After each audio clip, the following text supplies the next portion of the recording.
Maka dia pun mengadahkan tangan ke atas. Ya Rab, ya Rab, ya Allah. Doanya tak dikabulkan Allah. Kenapa? 4 sebab.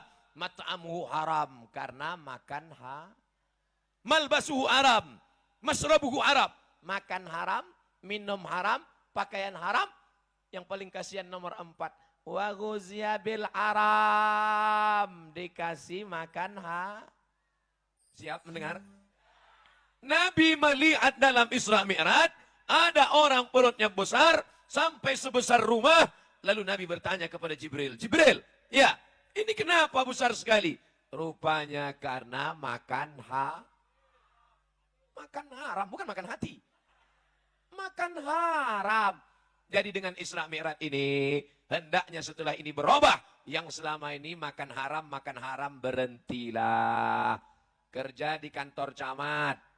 Oh, ada orang ngurus KTP, ngurus surat tanah, ambil. Halal apa haram? Nah, nanti yang kerja kantor camat tersinggung. Pasti tak tersinggung kan? Kenapa? Takut mati. Kerja di tempat urusan mengeluarkan SIM, surat izin mengemudi, pas mau tes, tidak lulus. Tapi ada jalur kalau mau cepat. Diterima. Haram. Nanti tersinggung. Tidak kan? Takut mati. Oleh sebab itu maka haram. Apalagi menjelang 17 April ini. Yang haram-haram berkeliaran ini.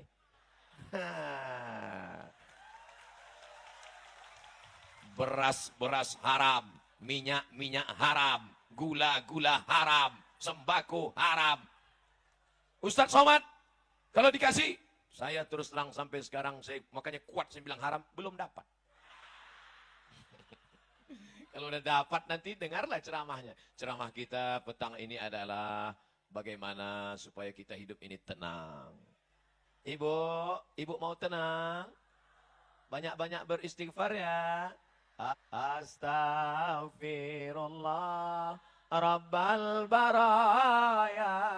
Astaghfirullah minal khataya. Rumah kita diambil orang, tenang. Laki kita dilarikan pelakor, tenang. Itu bukan ceramah, itu pembodohan. Saya ingin menjelaskan, sampai masanya kita harus tegas.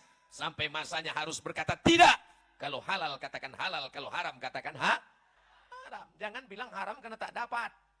Begitu dapat, Ustadz, ini ada orang ngasih duit 200 ribu, haram. 2 juta Pak Ustadz. Mau 2 juta, mau 200 juta, tetap haram. Kalau kita bagi 2 Pak Ustadz. Itu lain ceritanya itu. Tapi katanya haram Pak Ustadz, daripada orang lain ngambil. Bagus awak. Kalau orang lain ngambil dibelinya sabu-sabu. Kalau kita yang ngambil, kita undang anak yatim. Kita sedekah. Walaupun dia haram, maka dia berubah menjadi banyak bilang. Diambil duit haram. Jurusnya cap gayung. Cedok sini. Haram. Dibawa pulang ke rumah, dikasih ke istri. Istri membeli beras masuk rice cooker. Setelah 1 jam dibuka menjadi, belum tentu. Kalau lupa menceklekkannya, tengok air juga. Kami pernah kejadian waktu kuliah dulu. Pas mau buka puasa, Allahu Akbar, Allahu Akbar. Allahumma laka sumtu wa bika amantu. Tengok air. Kita ulang ceritanya lagi. Dapat duit, diberikan ke istri. Istri memberi beras masuk rice cooker. Setelah 1 jam dibuka menjadi nasi. Kenapa ragu? Nasi, kan udah diceklekkan tadi dulu. Nasi disendok ke dalam piring, ditumpahkan kuah gulai, lalu disuap ke mulut. Allahumma barik lana fima razaqtana wa qina azabannar. Yummy. Sepiring nasi berubah menjadi setetes darah. Itulah mengapa ibu-ibu kalau digigit nyamuk bukan main marahnya. Nyamuk. Kenapa? Dia mengunyah sepiring, nyamuk tuh sedikit aja. Dia mengunyah sampai buih-buih. Sepiring nasi berubah menjadi setetes darah. Setetes darah berubah menjadi daging, urat, kulit, lemak, sumsum. Ayyuma lahmin nabata min haramin. Setiap daging, darah, tulang, bulu, kulit, kuku tumbuh dari yang haram. Fannaru aulabi. Tempatnya neraka Makanya tiap hari kita berdoa, Rabbana atina fid dunya hasanah wa fil akhirati hasanah wa qina azabannar. Supaya jangan sampai kena api neraka. Apa sebab masuk neraka? Gara-gara makan haram. Makanya ibu kalau bapak pulang nanti bawa duit. Oh my dear, my darling, buah hati belayan jiwa. Ini abang bawa duit 1 koper. Ini dari mana bang? Aku tak rela kau kasih kami makan haram. Kalau ini haram, kau bawa pergi sana. Serahkan ke istrimu yang kedua. Saya mancing aja. Saya tengok bapak-bapak udah mulai senyum. Ibu itu memang ketawa, tapi urat mukanya keluar. Bapak ibu yang dimuliakan Allah SWT. Abang, biarlah kami susah. Biarlah kami tak makan. Asal jangan kami tersentuh api neraka. Begitu kalau istri solehah. Tapi kalau dapat istri BCL. Tahu BCL? Bini celako. Bang mau haram-haram lah. Aku muak udah hidup susah nih. Na'udzubillah. Mudah-mudahan kalian yang lajang-lajang dapat bini yang solehah-solehah. Yang bilang amin tuh yang lajang. Anak udah 3. Amin. Dia pula yang semangat. Jadi setelah Isra Mi'raj ini, pulang dari sini mulailah takut yang haram-haram. Janji? Siap? Jangan ada dusta di antara kita. Yang ketawa anak kecil pula. Macam paham aja dia. Bapak Ibu yang dimuliakan Allah Subhanahu wa taala, oleh sebab itu yang selama ini kira-kira mengapa lahir 3 anak yang soleh-soleh juara internasional? Haji Ja'far Hasibuan, Haji Darwin Hasibuan, Haji Azra'i Hasibuan, 3-tiganya Kori Trio Hasibuan dari Sumatera Utara. Karena orang tua dulu mengasih makan anak halal. Halal. Coba kasih anak makan haram. Nah itulah yang lompat-lompat lari-lari. Bukan salah ibu mengandung, tapi salah bapak yang punya burung. Dia mengasih yang haram. Mohon maaf. Saya kadang ceramah ini keceplosan. Mau bapak ibu maafkan silap salah saya. Itu pula enaknya kita ceramah di kampung kita sendiri. Oh, dimaafkan ya silap salah. Oke, kalau gitu kita ulang dari balik. Oleh sebab itu bapak-bapak kasihlah anak makan yang baik-baik. Nih contohnya, kalau mau anak terang otaknya menghafal Quran, baca Quran, bayati, sobasi, nahawan, jahar, karas, tajwid, idgham, ifa, gunnah, qalqalah, bila gunnah, suara bagus. Maka contoh kasih makan halal. Apa pula? Halal. Kasih anak-anak makan halal. Jangan pernah disuapkan makan haram. Dulu pesan atuk kami kepada emak ayah kami, cucuku ini kalian kasih makan halal, jangan kalian kasih makan subhat, jangan kalian kasih makan haram, jangan kalian kasih makan riba. Nanti kalau dia makan haram, otaknya gelap. Tak nampaknya jalan, mana bengkok, mana lurus, mana hak, mana batil. Semua rata aja di dunia dibuat. Pantai saja hantam kro riba sudah. Oleh sebab itu maka tak bisa membedakan mana lampu hijau, mana lampu merah. Nyantai. Ditangkap sama polisi. Prit! Tak nampak kok itu merah. Belum merah kali kita tengok Pak. Itu pasti orang Medan tuh.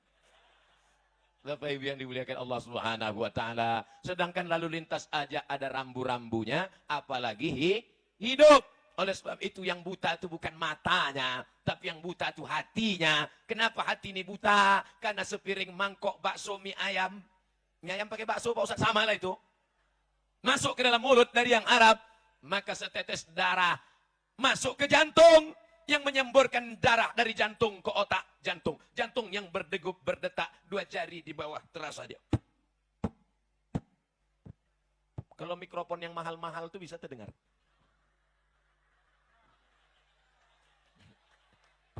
Bapak Ibu, coba rasa, yang dirasa dada sendiri, jangan dada kawan.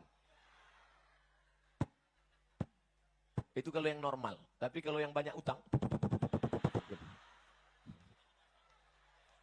Apa kerja jantung? Berdegup dan berdetak. Apa yang didetakkan jantung? Menyemburkan darah naik ke otak. Kalau darah membawa oksigen, dihembuskan dari jantung ke otak tak sempurna, itulah dia orang mengalami stroke ringan. Oleh sebab itu maka banyak-banyak ruku. Allahu Akbar. Mengalir dia. Menungging pula. Sebab salah saya ceramah ini. Nanti saya menghadap ke sana, mengunding pula ibu. Sujud. Makin turun dia ke bawah. Itu zohirnya. Tapi batinnya bahwa hati mesti menerangi. Itulah yang disebut dengan hati nur, cahaya. Allahumma ja'al fi qalbi nura. Jadikan dalam hatiku cahaya. Wa fi sam'i nura. Telingaku bercahaya. Wa fi basari nura. Pandangan mataku cahaya. Wa an yamini nura. Kanan cahaya. Wa an yasari nura. Sebelah kiri cahaya. Wa min amami nura. Bagian depan cahaya. Wa min khalfi nura. Bagian belakang cahaya. Wa min fauqi nura. Atas cahaya. Wa min tahti nura. Bagian bawah cahaya. Sehingga kalau sudah cahaya ada, kita bisa menengok terang benderang. Yang menyebabkan gelap itu karena makan haram. Yang pertama gelap bukan mata. Yang buta mata hatinya. Nanti saya nyanyikan, diundang orang pula menyanyi dangdut. Bapak Ibu hafal semua ayatnya. Saya bacakan. Khatamallahu ala qulubihim wa ala sam'ihim wa ala abasarihim. Yang pertama gelap mana? Hati. Setelah hati gelap menular kemana? Telinga. Setelah ke telinga kemana? Ke mata. Hati terkunci, telinga tersumbat, mata tertutup. Summum, bukmun, amyun, fahum, la ya'qilun. Otak tak lagi bisa bekerja. Itulah maka jangan heran. Kenapa ceramah tak masuk ke telinganya? Kenapa berita menengok orang mati tak masuk ke telinganya? Kenapa hari ini dia menyaksikan orang tertangkap, besok pula dia ditangkap? Karena sudah buta mata hati gara-gara makan haram. Memangnya Ustaz Somad tak pernah dikasih orang? Pernah juga, cuma tak terlalu banyak. Sikit-sikit aja. Pernah Ustaz ambil, pernah saya tes. Besok kepada para ustadz dan da'i diundang acara pembagian kain sarung. Sebetulnya saya pun malu pakai kain sarung ini. Karena kalau dipakai di masjid, tertulis di ujungnya, coblos nomor. Tapi karena saya mau ngetes, sampai kemana duit haram ini? Saya pun pergilah, kain sarung nggak apa-apa. Rupanya di balik sarung tuh ada. Saya ambil duitnya.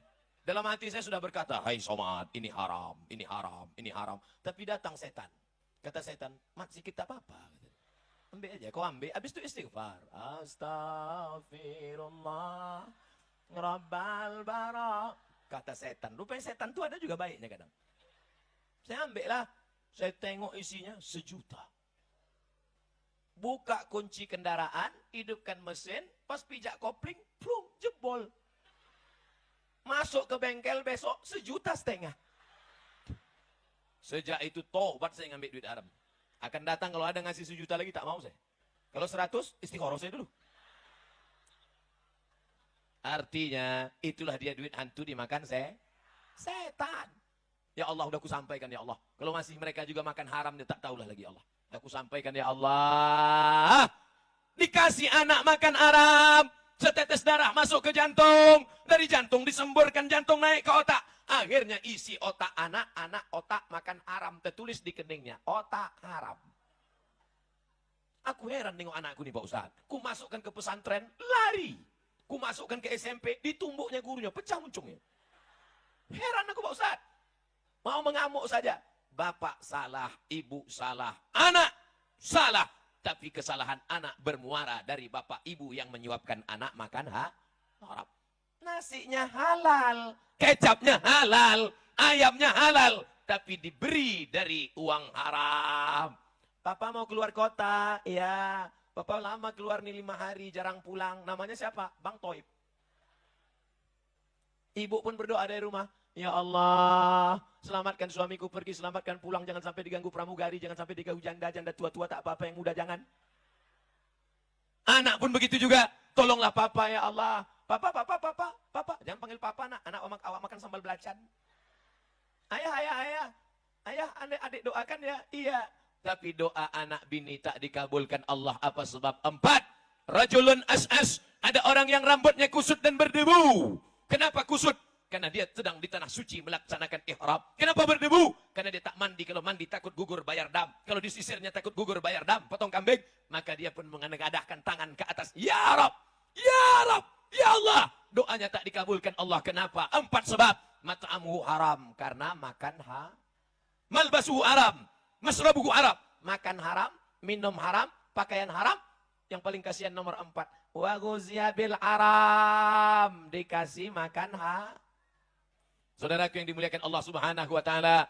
Oleh sebab itu maka inilah dia momen Islam. Saya tak mau ceramah ngalor ngidul tak tentu arah. Saya mau fokus pada tema setelah ini. Lebih baik sikit tapi berkesan dan ada perubahan daripada kita cerita tak tentu arah pulang dari sini.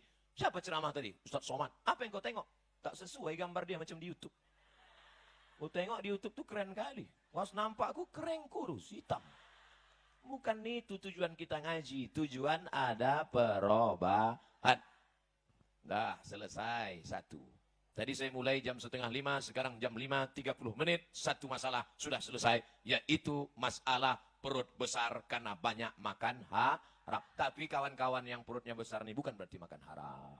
Nah, ini saya jelaskan. Jangan nanti balik, kau makan haram kok nih? Akhirnya nanti yang perut besar pas mau diajak berfoto, foto.